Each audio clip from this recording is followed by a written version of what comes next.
Olá, bem-vindos ao podcast A Menina Criança e Sua Longa Caminhada. Hoje conversaremos sobre as sessões Pondere Isto e o que está acontecendo aqui, sob o título Rasgue Seu Coração, Não as Suas Vestes, do capítulo 2, nas páginas 67 a 70 em nosso e-book. Eu sou Maria Lígia Conte e meu convidado especial de hoje é o Ricardo Ferraz. Bem-vindo, Ricardo. Você poderia se apresentar, por favor? Bom dia, Maria Lígia, é um prazer estar aqui compartilhando com vocês, então, aí neste episódio. Eu sou o professor Ricardo Ferraz, sou bacharel em administração, tenho, algumas especializações em marketing, gestão pública e atuo nessa área da docência aí desde 2017. Então, trabalhando aí com o futuro, principalmente ligado à área da educação. Você é de onde, Ricardo? Eu sou de Itararé, interior de São Paulo. Então, Você sou nasceu... nascido e criado em São Paulo, capital, né, onde eu passei a maior parte do meu tempo, a minha adolescência, e hoje eu moro em Itararé, onde eu casei, tenho 4 filhos, 2 meninos e 2 meninas, então são 2 casais, né? Então, aí tive 2 meninas crianças, e Olha que agora legal. tô aí já com uma mulher e uma adolescente, né? A minha mais velha tem 27 anos, Nossa, olha. tem uma menina de 17, aí tenho um rapaz de 20 e um outro com 13, que é o caçulinha. Olha que legal, parabéns. Antes da gente começar o nosso trabalho de hoje, da nossa conversa de hoje, eu queria localizar. A gente vai falar sobre, vai tocar em algumas coisas da Bíblia hoje, a gente vai falar sobre o lamento e esse rasgar das vestes, que são citações bíblicas. Então, eu gostaria que você falasse um pouquinho sobre a sua relação com a religião e a Bíblia, só para fundamentar, né, as bases. Ah, certo. Então, quando eu nasci, minha mãe já participava de uma igreja evangélica, então, e eu fui criado dentro dessa doutrina da igreja evangélica. Então, participei, frequentei a igreja por, 5 dias na semana, 7 dias na semana, 7 vezes na semana, e cheguei até a 9 vezes na semana, às vezes no domingo, ia de manhã, à tarde, à noite. Então, é uma relação bem próxima com a doutrina evangélica e tive a oportunidade aí, então, de conhecer, aprofundar bem dentro aí da doutrina, né? E você me disse, antes da gente começar a gravar, você me falou da sua leitura da Bíblia, você leu a Bíblia mais de uma vez, né? Comecei lendo esporadicamente e fui tendo esse contato com os livros, então procurando conhecer ali as histórias, e me despertou a curiosidade, então, de ler na sequência, principalmente para ver se tinha ali um cronograma, uma cronologia, né? Uma cronologia entre os livros, e eu li a primeira, a segunda, a terceira, a quarta vez, né? De Gênesis a Apocalipse, então até para entender um pouquinho mais sobre tudo aquilo que eu ouvia também, né? Então às vezes eu escutava alguma coisa na igreja e eu queria buscar o fundamento, buscar de onde vinha, qual que era o contexto daquela situação, porque a gente hoje tem dentro da igreja alguns pontos específicos de leitura. Então, assim, qual que é a história, o contexto que estava esta situação? Então, essa curiosidade me fez aí, então, li 4 vezes a Bíblia aí de Gênesis a Apocalipse. Mas eu admiro, eu estou dando risada, parece que é uma coisa engraçada, não é uma coisa engraçada, é uma coisa que também não me espanta, não sei que palavra eu usaria, mas eu acho, eu nunca li o mesmo livro 4 vezes, nenhum livro na minha vida. Alguns livros eu li mais de uma vez, mas a maioria dos livros que me atraem, eu volto para ver alguma coisa específica nele, que é o comum que as pessoas fazem, né? Marco algumas coisas. Tem alguns livros que eu traduzi para usar, não traduzi oficialmente, né? Fiz a tradução, não tinha, porque eu sou professora de inglês, então usava muito texto original que eu traduzia e trabalhava com os alunos. Então, voltei ao mesmo título várias vezes, em algumas ocasiões, mas nunca li 4 vezes o mesmo livro. E a Bíblia eu acho um livro complicado. Ainda uma coisa que é relevante falar, que você mencionou antes, é a sua relação entre a religião e a ciência, né? Que você disse que ultimamente você continua com a sua fé, você continua na mesma igreja. mas tem uma alteração hoje que você está mais ligado à ciência. Você poderia falar um pouco sobre isso? Exato. Em 2015, eu participei de uns Jogos Socráticos num evento de educação que teve em Caiobá, ali no Paraná. E nesse evento, nós participamos de alguns Jogos Socráticos ali, onde isso foi em 2015, outubro de 2015. E naqueles Jogos Socráticos, um grupo defendia a veracidade da Bíblia e o outro grupo debatia que a Bíblia não tinha fundamento científico. E ali eu tive um start, porque assim, de tudo que está escrito na Bíblia, nós não temos fundamentos científicos de que ocorreram, nem provas documentais de que aquilo realmente existiu, de que foi daquela forma. Então eu percebi naquele debate que assim, o principal motivo de se termos a Bíblia como um livro sagrado é a fé. Então, eu creio que é verídico e que é sagrado, pela minha fé. Pela ciência, nós não temos comprovação de que isso possa ser ligado. Então, e uma curiosidade, que das 4 vezes que eu li a Bíblia, nas 4 vezes foram leituras totalmente diferentes. Eu nunca li o mesmo capítulo 2 vezes, 3 vezes. Era totalmente diferente. Então, cada leitura que eu fazia, eu observava histórias que eu não tinha visto na leitura anterior, né? E agora, como sugestão, fica aí uma quinta leitura para ver, então, hoje com outro olhar, com outro conhecimento, para ver o que tanto vamos encontrar, né?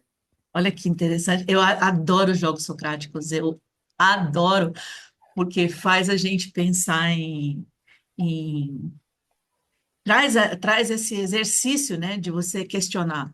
E não é questionar com ousadia não é pelo simples objetivo de questionar, de ir contra, não é ir contra pelo ir contra.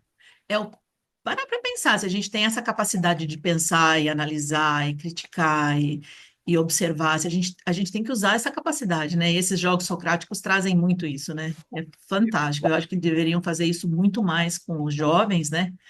Para que isso pudesse, com os mais velhos também, né? Porque a gente já cresceu, muitos de nós cresceu sem senso crítico, né? Mas com as crianças, começar com as crianças, com os jovens, esses jogos socráticos são fabulosos, né? Então tá, a gente vai começar a falar sobre especificamente sobre o nosso assunto de hoje, né? Nesse capítulo que a gente está lendo sobre o lamento. E aí eu tenho aqui, no dicionário nós temos como definição de lamento o seguinte: lamento vem do latim lamentum, que significa queixa ou expressão de sofrimento. Portanto, é diferente de reclamar, que é queixar-se, protestar, reivindicar, implorar, exigir.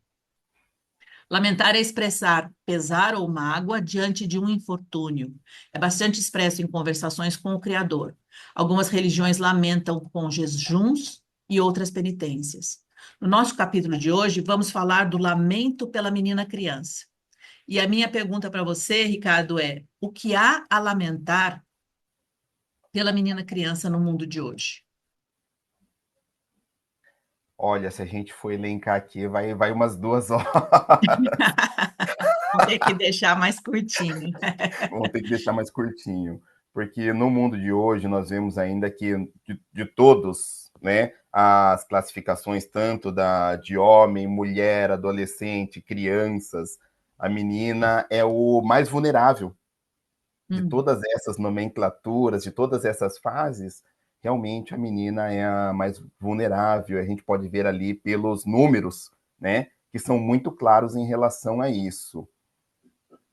E o resultado desta colonização, dessa cultura patriarcal, principalmente o que a gente vê, né, inclusive na Bíblia mesmo, onde a mulher ela é colocada como um ser inferior, como ela é submissa ao seu marido, e tudo isso foi utilizado como justificativa de menosprezar a mulher desde criança já.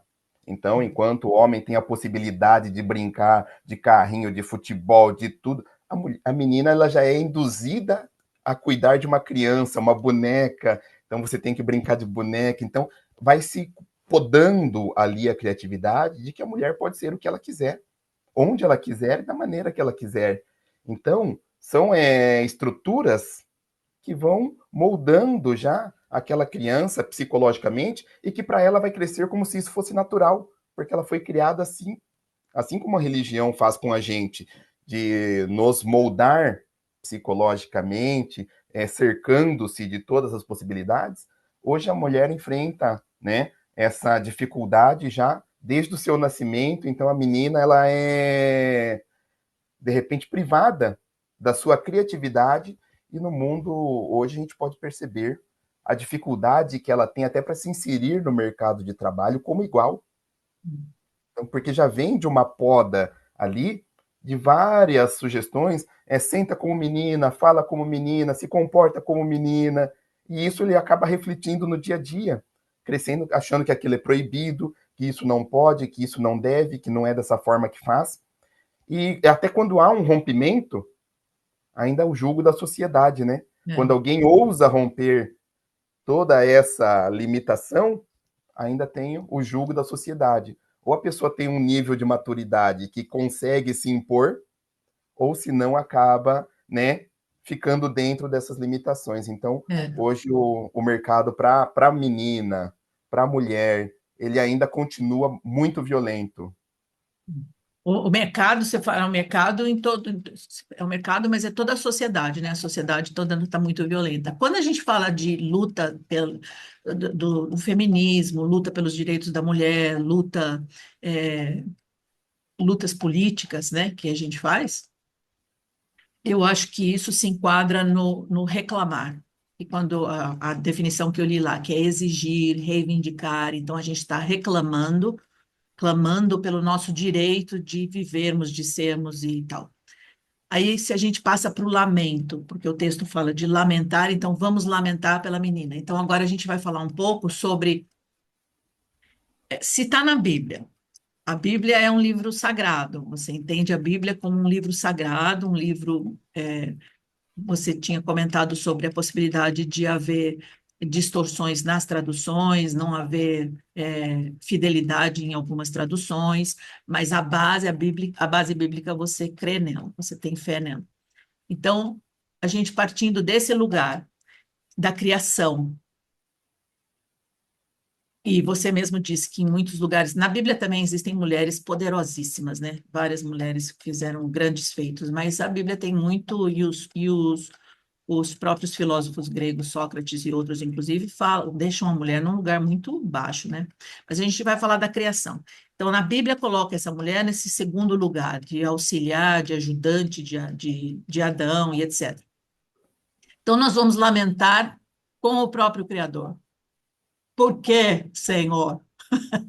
Então, quando a gente vai lamentar, o que que a gente pode deixar como responsabilidade de Deus? Existe alguma coisa que a gente pode deixar? Não, a criação, no seu olhar. A criação fez alguma coisa que colocou a mulher nesse lugar. Existe isso? Eu não sei se eu estou clara na minha pergunta. Que Deus teria feito a mulher realmente, como está em muitos lugares na Bíblia, que Deus teria realmente feito a mulher como segunda pessoa, como inferior? Eu não acredito, né, dessa forma que de repente é algo intencional em colocar um ser, né, em uma situação de repente em relação ao outro de inferioridade, né? Porque diz a Bíblia que Deus fez o homem à sua imagem e semelhança e criou Adão. Mas ele viu que Adão estava triste. Então ele criou algo bom para que tivesse uma companheira. Só que em todos os animais, em toda a criação, já tinha macho e fêmea. E Adão, ele fez um ser e percebeu que Adão estava. Então, ele criou um ser, se formos ver, né, fisicamente idêntico, com uma separação apenas de gênero ali entre homem e mulher. Então, e a deu por sua companheira, está escrito. Não deu como sua serva, não deu como sua subordinada, como sua empregada, e lhe deu como sua companheira. Então, estavam ambos Para no seguir, mesmo nível, caminhar juntos, né? Para caminhar juntos. para que pudessem caminhar juntos. E eu acredito que essa interpretação a partir do momento que se tornou conveniente para alguém tornar isso como, de repente, subjetivo. Então, como uma submissão. Não creio que tenha partido direto da criação, porque foi feito, tanto que a criação foi feito para que Adão se sentisse junto, e nem a mulher é submissa ao homem, nem o homem submissa à mulher. Nós temos isso escrito, né? Mas, de repente, nas interpretações, nas pregações, e foi tomando um rumo diferente, porque tudo que a igreja prega é verdade. Então, principalmente para nós É tido fiéis, como verdade, né? É tido. a gente não questiona. Então, para Uhum. nós fiéis, tudo que Aham. a igreja prega é verdade. Então, na nossa cabeça, é tudo verdade. Então, assim, e nisso nós sabemos que tem muitos pregadores que aproveitaram dessa oportunidade e atribuíram, de repente, essa, né, submissão direto à criação, Por conveniência por, social, né? por conveniência, né? Então, a gente tem ali Então, vários exemplos. então a gente não pode lamentar com Deus, né? Vamos partir desse princípio. Mas a gente não pode reclamar para Deus, não podemos reclamar para Deus, mas nós podemos lamentar. E daí a gente pode lamentar, né? Tipo, como é que isso é mantido desse jeito? E a luta, você acha que a luta que existe hoje, a palavra feminismo, ela tem um monte de opositores, porque muita gente entende que a luta, e na verdade existem algumas linhas do feminismo que são violentas, não, a palavra não é violenta, são algumas linhas que querem uma superação, né? Então, eu, como mulher, vou superar um homem. Não é essa a ideia, é caminhar junto. A ideia a ideia original do feminismo seria essa, a igualdade, igualdade de direitos, igualdade, a justiça para as mulheres, né? Se você pode, eu também posso. A gente é diferente, né? Os homens e as mulheres. Fisicamente, nós somos diferentes. Poder físico já é contestável, porque tem muitas mulheres hoje mais fortes do que homens, né? Então, não é a força física que a gente está falando, a gente tem condições físicas. E eu particularmente, acho bonita as nossas diferenças. Eu acho uma coisa legal. Então, um casal que se dá bem, um casal que se respeita, harmonioso, é bonito ver onde está o homem, né? O macho e onde está a mulher. Não é o macho, é a força masculina e a força feminina, esse equilíbrio é muito bonito, né? Mas a luta pelo feminismo, a luta pela igualdade, você reconhece como válida, como necessária e urgente, ou não? Sim, válida, necessária e urgente. E quando a gente está falando do lamento, né, o que nós interpretamos, de repente, no lamento, segundo a Bíblia? Que assim, você não lamenta como reclamação, mas o lamento é você colocar para fora aquele sentimento de insatisfação, aquele sentimento que você tem ruim, para que você possa continuar a partir dali. Então eu preciso me lamentar para que a minha mente saia deste estado e eu possa buscar uma superação, como você disse. Então, partindo ali do meu estado de lamento, para que eu possa ter uma opção de melhorar, de começar do zero, porque quando a gente vai vivendo com essa mágoa, aquilo vai nos consumindo. Quando eu entro no meu quarto, como diz, ou até a Bíblia mesmo diz, entra sobre o seu quarto, fecha a porta sobre si e lamente, faça a sua lamentação. Então, para que o nosso corpo possa ficar livre daquilo que nos aflige, para que a gente possa tomar uma atitude. E o lamento, ele fala do lamento individual e do lamento coletivo. Então, por que que os personagens bíblicos rasgavam as suas vestes? Para que todos vissem que ele estava inconformado com alguma coisa e transformava isso num lamento coletivo. Por que o rei rasgou as suas vestes? Ele está inconformado, né? Por que Davi rasgou as suas vestes? Porque seu filho morreu. Para que todos pudessem participar daquele lamento e daí se tornar um lamento coletivo. Então, o feminismo é o lamento feminino para que se torne um coletivo e que para que a gente possa fazer a mudança de igualdade, então nós precisamos de equidade. Nós precisamos dar oportunidades iguais para um ser que até então é tratado diferente, que foi criado diferente, que tem algumas limitações psicológicas, que foi desde a infância tratando como diferente. Então, precisamos adotar a equidade, equiparar as oportunidades para caminharmos em igualdade.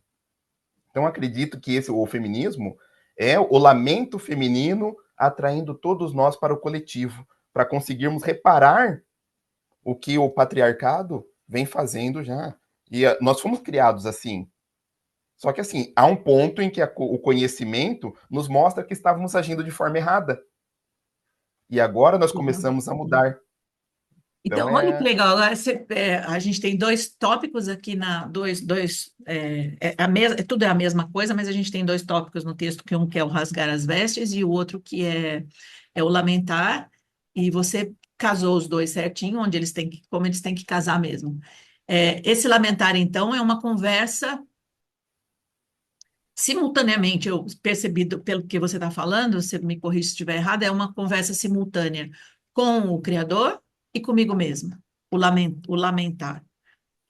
exato, exato. É uma. Ele conhece, pelo que a gente entende, ele conhece todas as nossas limitações, as nossas angústias. Ah, Mas ele, segundo o que a Bíblia nos diz, nós precisamos levar para ele as nossas inconformações, o que estivermos inconformados, né? A gente precisa levar para ele as nossas angústias, o nosso sofrimento. Então, esse lamento é uma conversa diretamente com ele. Estou explicando aquilo que está me afligindo. Então, seria essa lamentação e nesse, para que e ele pudesse me dar nesse, uma solução. e nesse exercício dessa conversa, eu estou adquirindo algum tipo de alívio, né? Porque, E tipo, é como eu estou entregando para Deus. Eu estou continuo fazendo as minhas ações físicas e sociais e continuo me rebelando no planeta Terra, mas, ao mesmo tempo, eu tenho esse alívio de entregar. Tipo, me ajuda aí, né? o que nos dá uma esperança para continuar lutando. Então, eu sei que está entregue em algo superior que está além da minha percepção, mas me dá forças, esperança para que eu continue lutando sobre isso. Olha Então, que. por exemplo, lá tem um versículo na Bíblia que o pessoal utiliza muito, que é assim: a fé remove montanhas. Está Uhum. escrito isso. Porém, em outro versículo está escrito que a fé sem obras é morta. Então, eu preciso ter a minha fé em algo que vá me socorrer, mas eu tenho que ter as minhas obras. Então, eu não posso pegar um versículo isolado e achar que aquele é uma realidade como um todo. Ah, Tem várias conexões entre os capítulos. Então, a fé é o firme fundamento das coisas que se não veem e das coisas que esperamos. Mas a fé sem obra ela é morta. Não adianta eu só ter a fé, eu preciso ter as minhas obras. E aí a gente valida todo esse trabalho do feminismo com inteligência, com ciência, com sabedoria, para equipararmos as oportunidades. Então, seria essa ligação da fé.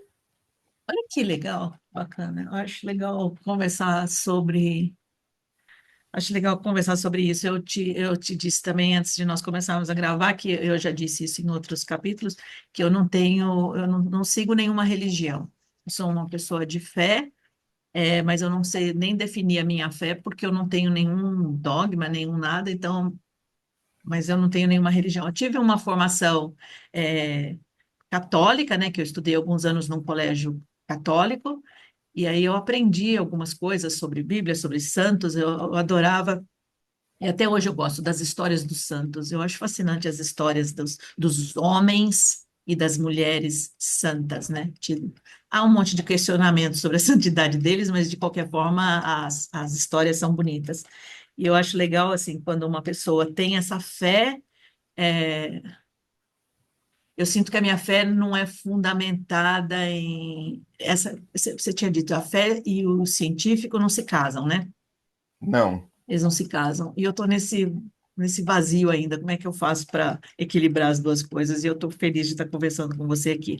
Você mencionou sobre o rasgar as vestes, falou do rei que rasgou as vestes porque o filho morreu, estou lendo aqui só sobre exatamente isso que está no nosso capítulo, eu não compreendo muito bem essa coisa do o título dessa sessão Pondere Isto é uma citação bíblica, Joel 2, 13, diz: rasgue seu coração, não as suas vestes, volte para o Senhor seu Deus. O que seria esse rasgue o seu coração? Primeiro, você vai me falar um pouco mais sobre rasgue as suas vestes. E depois, o que seria isso, rasgue o seu coração e não as suas vestes? Pela interpretação, o rasgar as vestes, ele acontecia em momento de extrema angústia ou de ira. Então, por exemplo, quando, né, Amã, que era leproso, né, uma das escravas que eles tinham pego do povo de Israel, disse: se você estivesse na minha terra, o profeta te curaria dessa tua lepra. E o rei mandou cartas dizendo que o rei de Israel curasse Amã. E quando o rei leu aquela carta, bom, na verdade procura motivos para a guerra. Porque como que eu vou curar um homem da sua lepra? E ele rasgou seus vestidos. Hum, Então, rasgar o seu vestido num momento de ira, num momento de raiva, num momento de cólera. E tinha o rasgar os seus vestidos quando a pessoa estava num momento, por exemplo, de um luto, quando a pessoa estava numa tristeza profunda, rasgava os seus vestidos, se cobria com cinza, que era assim, a humilhação diante do Criador, porque as vestes, ela era algo assim, que não, a gente não tinha tanta disponibilidade de tecido, não tinha tanta confecção como nós vemos nos dias de hoje. Então era uma peça importante. Então, que tanto que a Bíblia cita que José, o pai de José lhe deu uma túnica de várias cores, porque as tintas não eram tão. Então, as vestes era algo importante para as pessoas. Então, quando ele rasgava as suas vestes, ele estava com uma veste rasgada. Então, assim, aquilo era um sinal de opróbrio. Era uma vergonha estar rasgado. Mas as pessoas iam querer saber por que você rasgou suas vestes? Por que o rei rasgou suas vestes?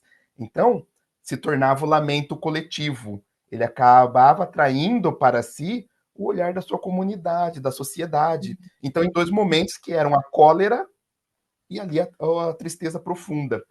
E quando diz ali em Joel, você rasgue o seu coração e não as suas vestes, tá? Porque diz na Bíblia que Deus não quer o nosso sacrifício, ele quer a nossa obediência, ele quer o nosso amor, ele quer o nosso voluntário. Quando você rasga suas vestes, ele está levando para o sentido literal.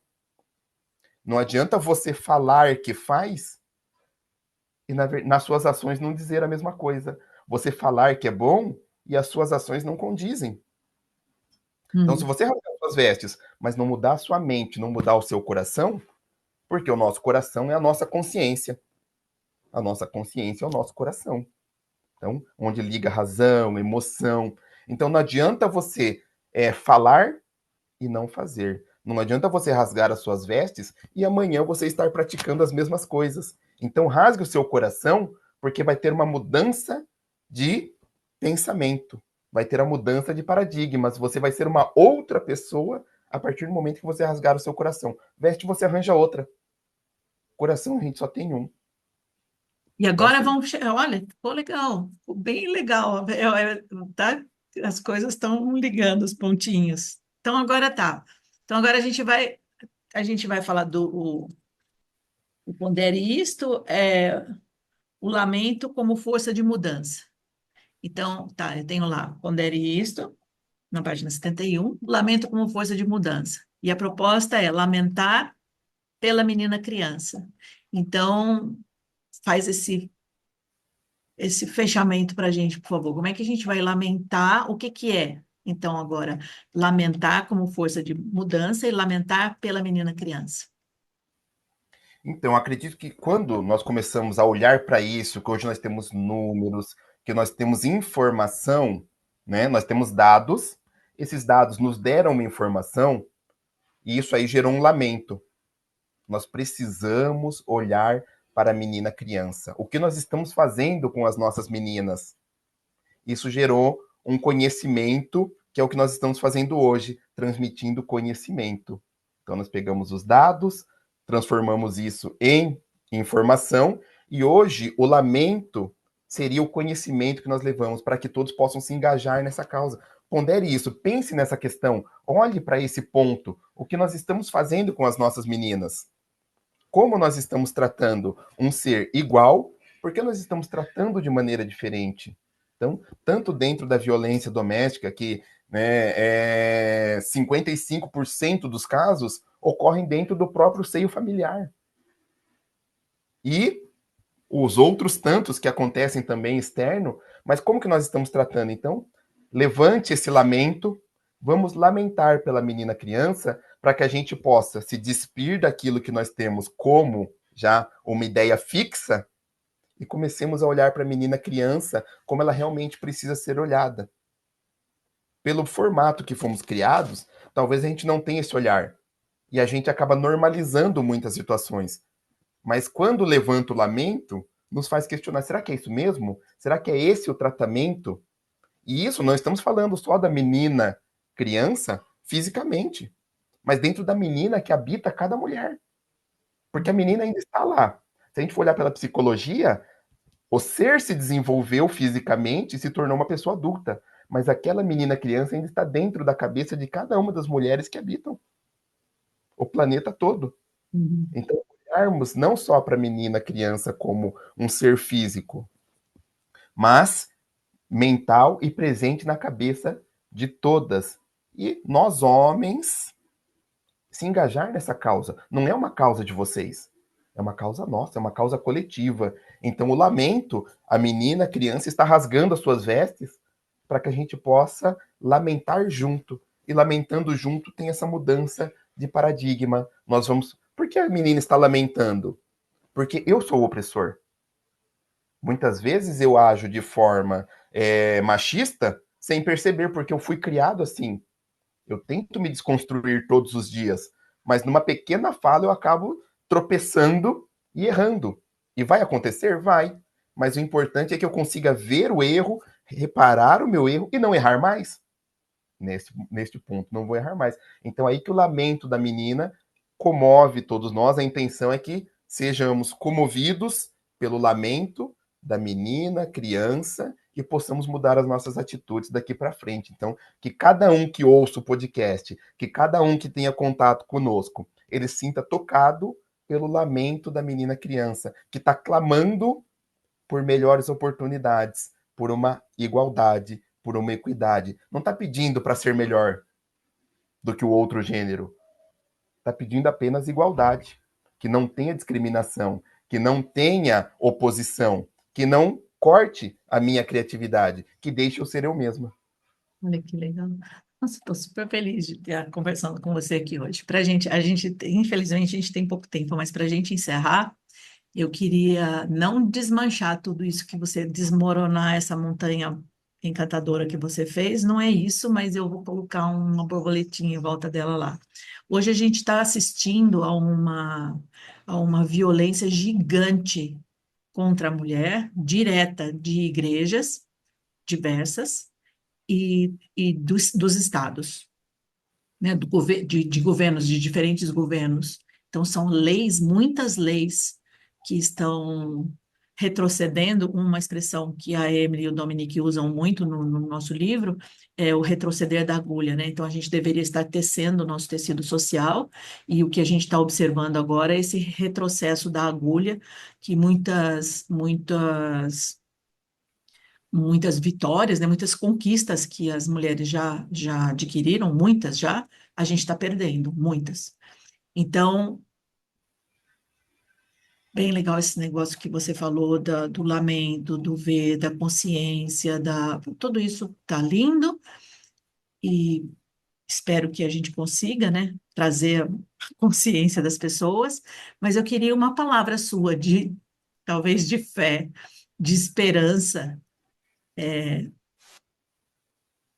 frente a isso que está acontecendo, a essas violências agigantadas nesse exato momento, em 2025, políticas e religiosas contra esse lamento da mulher, da menina criança. É, exatamente, eu concordo plenamente. Nós estamos num mundo assim, num momento bem crítico. E nós tivemos, por exemplo, o ano retrasado, né? A redação do Enem trazendo para nós aí a invisibilidade da mulher. Então, mexendo nesse ponto do lamento, então trazendo sobre a invisibilidade da mulher, e já numa redação de Enem, onde atingiu uma população, né, nacional. E o ano passado, numa orientação de TCC, uma das minhas alunas, ela fez uma apresentação sobre a invisibilidade do trabalho da mulher, sobre a discriminação de gênero. E quando ela estava fazendo aquela, eu estava na banca, participando da banca, uma das minhas perguntas foi: por que no seu trabalho você não citou as igrejas como um dos maiores agressores a essa igualdade? Hoje a igreja, eu digo num geral, tanto as protestantes, evangélicas, católicas, né, a maioria das igrejas, não vou citar todas, mas a maioria das igrejas também pregam essa diferença entre homem e mulher. Então, isso tudo que está acontecendo tem participação tanto do poder público, das igrejas, quanto da sociedade em si. Mas eu acredito que conforme nós estamos disseminando o conhecimento, essa percepção vai mudando. Hoje eu tenho oportunidade, eu dou aula no ensino médio e no ensino superior. Eu tenho essa oportunidade de fazer essa diferença, de levar para essa geração um olhar diferente. Hum. Eu dou aula de TGA, Teoria Geral da Administração. E toda a vida nós falamos sobre Taylor, sobre Fayol, sobre Ford, sobre Weber, sobre todos os homens. E eu comecei já diferente. Quem são as mulheres que criaram a administração? Quem são os nomes das mulheres na administração? Por que que Mary Parker Follett foi invisibilizada durante todo esse processo? Por que que não se falam das mulheres que criaram a administração, só se falam dos homens? Que naquela época ainda fizeram um trabalho excelente, 1900, 1910, 1950, onde a mulher era muito mais ainda vista de uma forma secundária. E elas foram lá e romperam todas as barreiras e criaram teorias científicas. Então eu acredito que assim, vamos ter que agir na nossa base.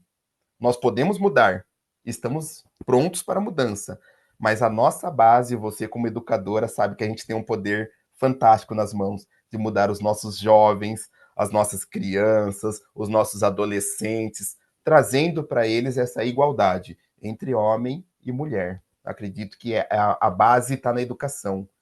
A gente foi criado de uma forma, nós podemos criar de outra. Não é porque aprendemos apanhando que precisamos ensinar batendo. Então, acredito que a gente vai mudar a base. Se a gente conseguir mudar as crianças daqui para frente, talvez a gente não veja essa igualdade. Mas os nossos filhos, nossos netos, nossos bisnetos, eles vão chegar lá. A gente vai deixar o caminho já trilhado, a gente vai deixar o caminho e eles vão descobrir outros novos caminhos e eu acredito que eles vão chegar lá. Que legal, acho super bacana. Nossa, eu super feliz de conversar com você. Estou pensando agora, sabe aquele, acho que foi Davi ou Salomão, acho que, não sei, Davi ou Salomão, me parece que é Salomão que pediu para Deus a sabedoria, que foi dada toda, pode pedir o que quiser, e ele pediu a sabedoria, foi Davi ou Salomão? Salomão. Salomão pediu. Então, muitas vezes eu pedi sabedoria também. Nossa, eu quero sabedoria. Aí já cheguei a pedir conhecimento, já cheguei a pedir várias coisas, porque eu sou uma pidonha, né? Vou lá, e agora eu quero isso, agora eu quero aquilo, nesse sentido de capacidade, né? Mas ultimamente o que eu tenho buscado, essa força da fé, eu tenho observado as pessoas de Gaza, os palestinos, e a fé deles, né, que a gente está vendo diariamente, aquelas coisas horríveis acontecendo com eles, e aquela fé que parece inabalável, né? Eles estão se rasgando e Alá, Alá, Alá é uma fé, é uma coisa maravilhosa. Então, a fé eu tenho pedido muito, mas nesse momento que você falou, eu falei, nossa, agora eu pediria esperança, porque é muito importante a gente ter a esperança, né? Mas agir, como você falou, não uma esperança ou uma fé morta, né? Ter a Sim, esperança, ter a fé e a ação, né? exato. Como diz o Uhum. Cortella, né? Esperançar. Esperançar, vamos esperançar. Que legal, olha, eu estou muito feliz. De novo, eu vou falar de estar conversando com você. A gente acabou de se conhecer. Quero ter outros encontros com você, inclusive em podcast. E muito obrigada por você estar com a gente. Pessoal que está acompanhando os podcasts, eu tenho toda na postagem, tem todos os links e as gravações são transcritas e traduzidas para o inglês no nosso site. Então, a gente tem o texto, a transcrição completa das gravações e tem a tradução em inglês, que é para a gente alcançar mais pessoas. E é também o acesso ao livro. A gente está sempre falando sobre um e-book que existe e é para quem quiser ter acesso a esse e-book, pode entrar diretamente em contatos em inglês, diretamente em contato com esse que está no meu nome, que é no girlchildlongwalk.org. A pessoa pode ter acesso ao e-book em inglês, e quem quiser ter acesso ao e-book em português, nesse site também tem em português. Mas se quiser falar comigo diretamente também, qualquer um desses canais é só me chamar e a gente entra eu converso com a pessoa para entrar no projeto de leitura, para conhecer esse livro. Muito obrigada, Ricardo. Se você quiser falar mais alguma coisa para a gente encerrar. É só agradecer mesmo, uma oportunidade maravilhosa. Eu acredito muito nesse trabalho que está sendo feito. Admiro muito, porque a gente vai mudar as pessoas com esse conhecimento. Então, já que nós temos a informação, transformamos isso em conhecimento. Eu acredito que cada pessoa que a gente consiga tocar e que a pessoa pare pelo menos para refletir, já é um avanço.